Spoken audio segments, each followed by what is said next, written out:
Everybody,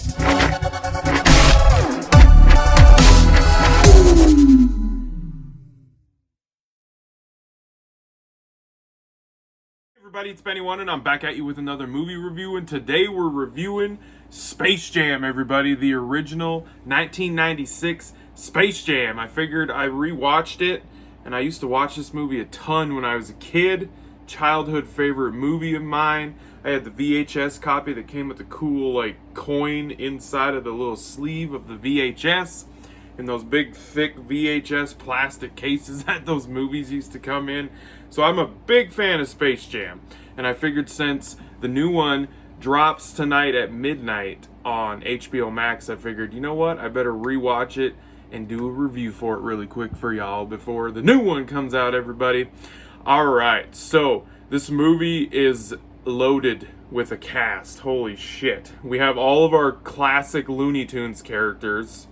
You know, Bugs, Lola, Taz, Sylvester, Tweety Bird, everybody, Daffy Duck, they're all here. Martian, they're all in the movie, everybody, and they all get a little bit of time to shine, some more than others, of course. But, of course, we have Michael Jordan playing himself. All of the basketball players play themselves in this movie. So we got Michael Jordan, of course, he's the big star next to Bugs Bunny. We got Charles Barkley. Bill Murray is in this movie, and he eventually becomes part of the Toon Squad. Wayne Knight is in this movie, everybody. He's like Jordan's agent. He's okay in the movie, I guess. We got Patrick Ewing, Muggsy Bogues. Larry Bird's in the movie at some point, and then Danny DeVito is also in the movie. He's the voice of the Monstars, dictator leader guy. I can't remember his name, so...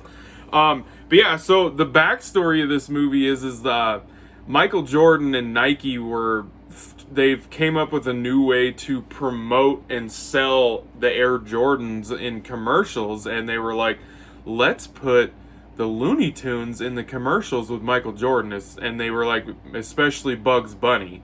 So there were very popular commercials that were coming out for Michael Jordan and Bugs Bunny and his new shoes and shit. So then Warner Brothers saw how popular these were and was like, why don't we turn that into a movie? So they approached Jordan and they decided to take the Looney Tunes property and was like, let's make a freaking live action movie of it. And I'm not gonna sit here and lie to you people, it's a big cash grab. Like, this movie, I can see where Warner Brothers was thinking, well, we got Michael Jordan, the most popular basketball player pretty much ever, and he was right at the height of his career in 1996, and they're like, we got that, we got his shoes, the NBA, Air Jordans, all that, and then we got the Looney Tunes, which are a very popular cartoon franchise for us.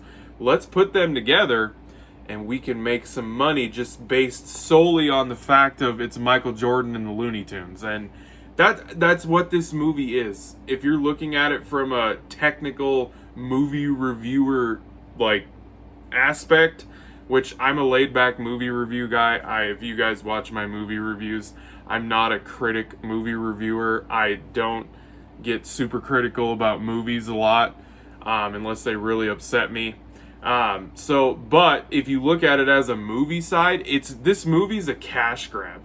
They are dropping advertising type things just in the entire movie. Like, there's a part where Wayne Knight literally is telling Jordan, grab your Air Jordans, grab your Wheaties, grab your Gatorade, let's stop and get a Big Mac. Like, that's product placement galore. And that's what this movie is full of, is product placement. And it's a cash grab. But you know what?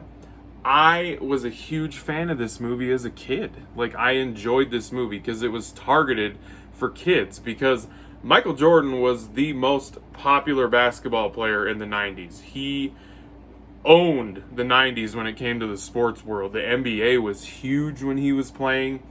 I was a big Bulls fan, of course, when I was a kid. I'm not anymore. I'm a Denver Nugget fan, and I have been for years now. But I mean, everyone was a Jordan fan back in the day, especially if you were a kid. Especially if you were a kid. And I love the NBA and I love the Looney Tunes. So if you're a kid when this movie came out, it was perfect for you. And does it have the best story in the world? No. There are some aliens, that the Monstars, that basically decide that they are going to kidnap the Looney Tunes and have them be a part of their theme park and treat them as slaves. And their great idea, Bugs' great idea, is to challenge them to a basketball game. And then they decide, we got to go get the best basketball player, the Looney Tunes do, in Michael Jordan, everybody. I mean, that's the basic gist, the story of it. Yeah, it's silly, but it's a movie with the Looney Tunes and Michael Jordan. And Michael Jordan does not have the best acting chops in the world. I will say that after rewatching it. He's not the best actor in the world. And I'm not expecting LeBron James to blow me away with his acting chops in the new one tomorrow. So it's just, you shouldn't go into a movie like this expecting something phenomenal and great that's going to blow your mind, be the best story, best written, best directed, best acted movie you've ever seen. This kind of movie, you shouldn't expect that.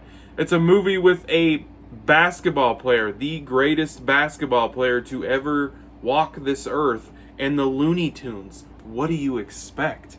People that judge this movie super harshly, I don't understand, I guess, why you watch movies and what you expect out of movies. I guess I don't get it. So, because I can understand where you can nitpick the shit out of this movie. You could nitpick the hell out of this movie. It's silly.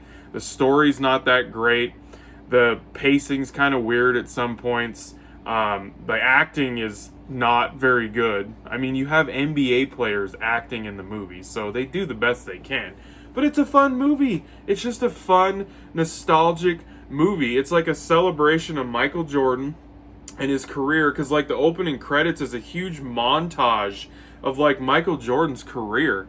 And we get some real life stuff in the movie where he retired from basketball and tried to go be a professional baseball player. That's in this movie. They recreate that whole scenario where he's doing baseball and then the Looney Tunes recruit him to be on the Toon Squad.